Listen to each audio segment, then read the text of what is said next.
rejoins-nous sur Discord. Hey, salut à tous, et grâce à vous, je suis devenu partenaire YouTube. Et ça veut dire quoi? Ça veut dire que maintenant, vous avez le petit bouton rejoindre sur la chaîne. Quand vous cliquez dessus, vous avez plusieurs abonnements mensuels. Ces abonnements-là vous permettent de me soutenir à votre façon. Et ça me fait extrêmement plaisir. Je remercie énormément tous ceux qui le feront.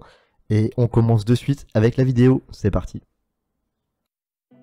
Hey, salut à toi. Et dans cette vidéo, on va voir une fourmi quand même assez particulière. Une fourmi qu'on n'a jamais vue sur la chaîne.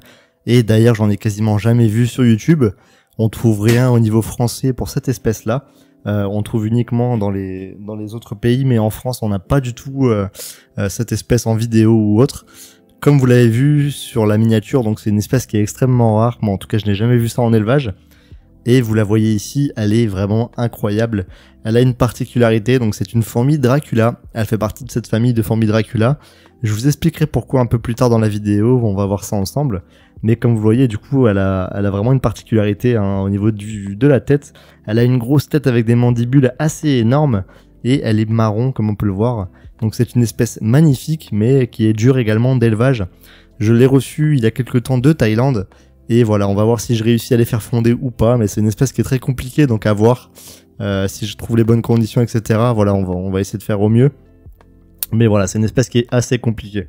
Au niveau de nourriture, donc c'est une espèce qui mange principalement des vers, donc soit vers de farine, vers de terre, vers de pêche, etc. Mais elle mange très peu d'insectes de type blade, grillon, etc. C'est vraiment les vers qu'elle adore. Donc c'est pour ça que je lui ai mis des vers de farine. On peut voir ici qu'il y a un beau couvain quand même. Par contre, on a que des larves, on n'a pas de ponte pour l'instant. On a également des petites ouvrières qui se baladent dans l'air de chasse. Et on a un polymorphisme vraiment impressionnant parce qu'on peut voir qu'il y a des ouvrières qui sont beaucoup plus grandes que d'autres. On a vraiment des différences de taille assez extraordinaires. Et voilà, donc c'est une espèce de dingue qu'on trouve en Thaïlande, mais qu'on trouve assez rarement également là-bas. Parce qu'elle se trouve assez haut dans les montagnes, etc. Donc il y a très peu de personnes qui en possèdent. Mon contact là-bas en Thaïlande m'a affirmé que là-bas c'était quand même extrêmement rare d'en avoir et que voilà, c'était pas courant du tout. On peut le voir ici, hein, elle s'attaque au ver de farine, elle lui met carrément des coups de dard pour le paralyser et le piquer. Et la particularité étonnante de cette espèce-là, c'est qu'en fait ses mandibules, elle peut les claquer à une vitesse de 320 km/h. Donc c'est un truc de malade, hein, c'est une des plus rapides au niveau insecte. 320 km/h, ça veut dire que ça représente 5 fois le battement d'un cil, la vitesse, enfin c'est complètement impressionnant. Apparemment c'est impossible de le voir à l'œil nu, à l'œil humain c'est impossible. C'est tellement rapide que on peut pas du tout s'en rendre compte, c'est complètement impossible. On a ici Madame la Reine juste devant votre écran qui est plutôt pas mal, elle est quand même assez grande, pas énorme non plus, mais on la remarque, donc c'est ça le principal. Comme je disais, du coup pour l'instant on a que des larves, on n'a pas encore de ponte, on n'a pas d'œufs ni rien. J'espère que ça va venir, mais pour l'instant ouais, on n'a pas tout ça. Donc on verra bien, et si ça va pas, au pire des cas je les changerai de setup, je leur mettrai un tube bambou ou alors un autre setup un peu plus humide, on verra un peu comment on va faire. Mais pour l'instant je vais les laisser là-dedans et puis on va essayer de voir comment ça évolue. Alors pourquoi les fourmis Dracula ou fourmis vampires, vous me direz? Eh bien en fait c'est très simple, si vous voulez, quand on leur donne des insectes, donc notamment des vers de farine, les larves vont se nourrir donc sur ces vers de farine, un peu comme les autres espèces de ponérines, c'est-à-dire que les larves vont elles-mêmes se nourrir sur l'insecte. Et ensuite, ce qui se passe, c'est que l'ouvrière, elle va se nourrir de l'hémolymphe de la larve, donc le sang de la larve.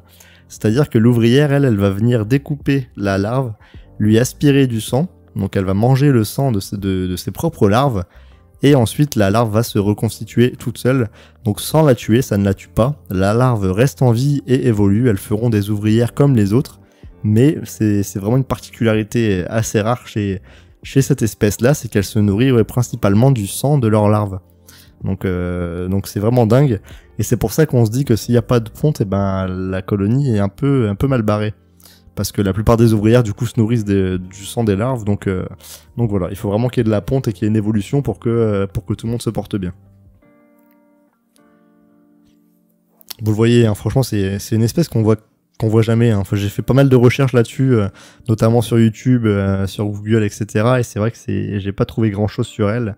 Elle est très peu recensée en Europe et même dans le monde, il y a très peu d'informations. Donc c'est pour ça que j'essaie de faire avec ce que je peux. Et ce que m'a donné mon contact en Thaïlande. Donc j'essaye de faire au mieux pour elle, mais ouais, c'est vrai que c'est assez compliqué parce qu'on a vraiment zéro information. Donc voilà.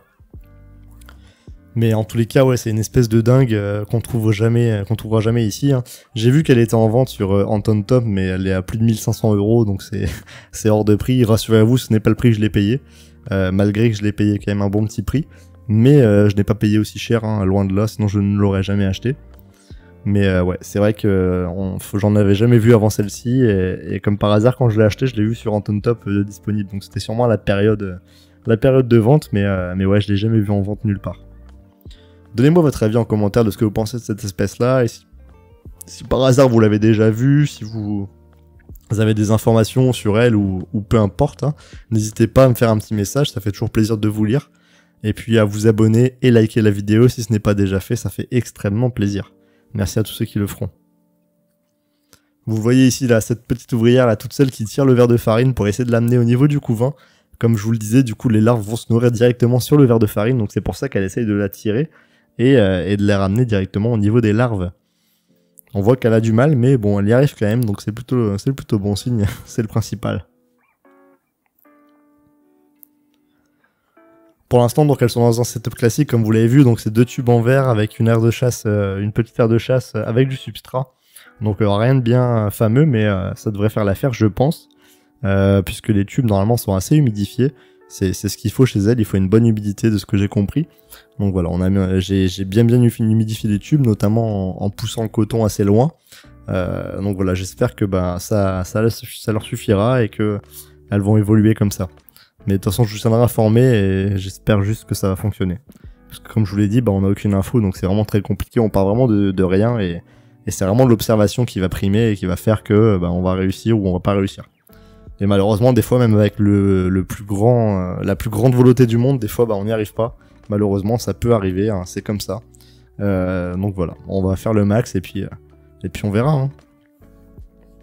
Vous voyez un peu la différence de taille ici, hein. Vous avez la petite ouvrière ici sur la droite qui essaie de tirer le verre de farine, et celle qui est sur la gauche qu'on a vu juste avant qui est quand même bien plus grosse. Donc c'est là qu'on voit la différence de caste chez cette espèce-là. Il y a quand même une belle différence, il n'y a pas de major ou de soldat, mais on voit quand même une belle différence chez les ouvrières. Et ça c'est déjà pas mal parce que du coup ça fait voir autre chose, et j'aime bien les colonies comme ça où il y a des différences de taille, je trouve ça super cool. Bon là je sais pas ce qu'elle se fait, hein. Il s'est engagé un tête-à-tête entre le ver et l'ouvrière, elle ne se lâche plus des yeux. C'est l'amour fou. Ici on voit que tout le monde s'est regroupé un peu sur l'arrière, là, sur leurs petits cailloux, là on les voit. Avec Madame la Reine juste là, qui est magnifique d'ailleurs, qui est bien plus foncée que ses ouvrières, elle est plutôt brune marron. Et elle est quand même bien plus grosse, on le voit, hein, par rapport à son dos, etc. Elle est magnifique. On voit ses petits yeux sur le côté. Mais ouais, c'est vrai que voilà, c'est une espèce de fou et voilà, même si je donne tout et que j'y arrive pas, écoutez, j'aurais tout donné et c'est juste incroyable déjà de les observer comme ça. Parce que c'est tellement rare d'observer ça que voilà. J'espère que vous appréciez les images, en tout cas moi ça me fait super plaisir de vous les tourner. J'espère que vous avez apprécié également la vidéo. Dans tous les cas, je vous donne des informations rapidement de celle-ci. N'oubliez pas de vous abonner et de liker si ce n'est pas déjà fait. Ça fait extrêmement plaisir et ça me soutient énormément. Moi je vais vous laisser là-dessus et je vous dis à très vite pour d'autres vidéos sur la chaîne. Portez-vous bien. Ciao à tous.